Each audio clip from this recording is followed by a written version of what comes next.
ए, सुनो, हमारी जूती टूट गई है, क्या तुम इसे ठीक कर दोगे? हाँ हाँ शास्त्री जी, क्यों नहीं। अरे यही तो मेरा काम है। लाइए, दे दीजिए।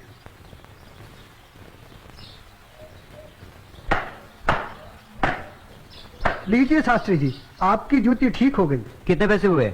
जो मन करे दे दीजिए। ये लो। शास्त्री जी, बुरा न मानो तो एक बात पूछूं? जो पूछना है जल्दी पूछो, हमारे पास समय नहीं है। आप लोग इतनी सुबह सुबह कहाँ जा रहे हैं? आज पूर्णिमा है, इसीलिए हम सब लोग गंगा स्नान करने जा रहे हैं। गंगा माँ के चरणों में दान पुण्य करके उनका आशीर्वाद प्राप्त करेंगे। परंतु तुम ये सब क्यों पूछ रहे हो? आप लोगों को देखकर मेरे मन में ख्याल आया था कि आप लोग जरूर किसी शुभ कार्य के लिए जा रहे हैं। अगर आप लोग मेरा भी एक काम कर दें तो आपकी बड़ी मेहरबानी होगी। करने योग्य होगा तो अवश्य करेंगे। जल्दी बताओ क्या काम है? शास्त्री जी, आज बड़ा शुभ दिन है और आज के दिन मैं भी चाहता हूँ कि कुछ दान पुण्य करके गंगा माई का आशीर्वाद प्राप्त करूँ।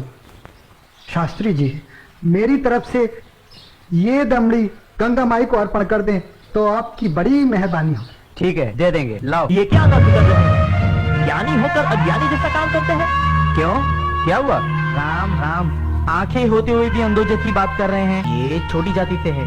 अगर इसकी छुई हुई दमड़ी आपने छू ली तो आप भी अपवित्र हो जाएंगे। गंगा जी में डुबकी लगाने के बाद भी पवित्र नहीं हो पाएंगे। राम राम राम राम। हाँ, तुम ठीक कह रहे हो। सुनो, तुम अपनी दमड़ी इस पत्थर पर रख दो। जैसी आपकी आज्ञा।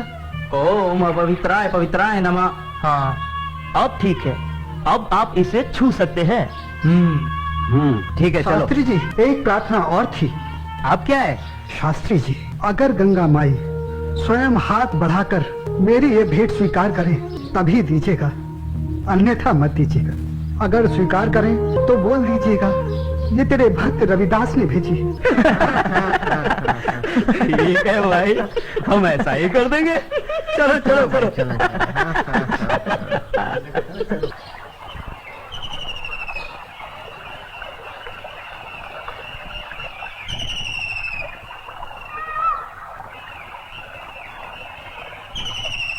जय हो गंगा मैया की। हे माँ, तू अपनी कृपा सदा हम पे बनाए रखना माँ। यदि हमसे कोई पाप हो जाए तो अपने इस पावन जल से उसे धो डालना माँ। हे माँ, तू अपनी शरण में हमें सदा रखना माँ। जय हो गंगा मैया। अरे मित्र, आप कुछ भूल रहे हैं। क्या? अरे वही शूद्र जिसे आपने अपनी जूती ठीक करवाई थी, उसकी दी हुई दमड़ी। अरे उसने कहा था कि स्वयं गंगा माता हाथों से स्वीकार करे तो देना, अन्यथा नहीं। पागल कहीं का।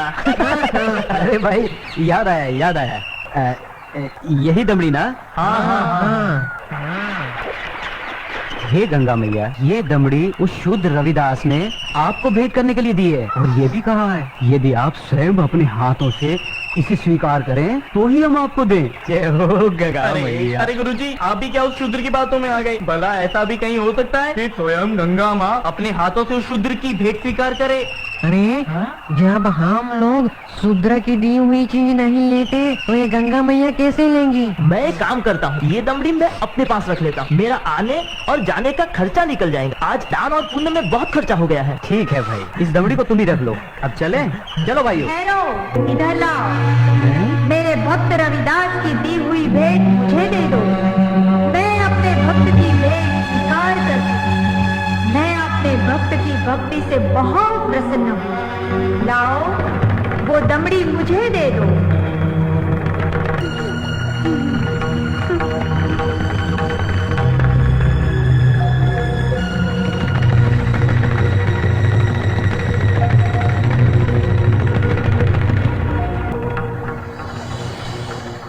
और सुनो, ये कंगन मेरी ओर से मेरे भक्त को दे देना और कहना मैंने उसकी भेंट स्वीकार कर ली।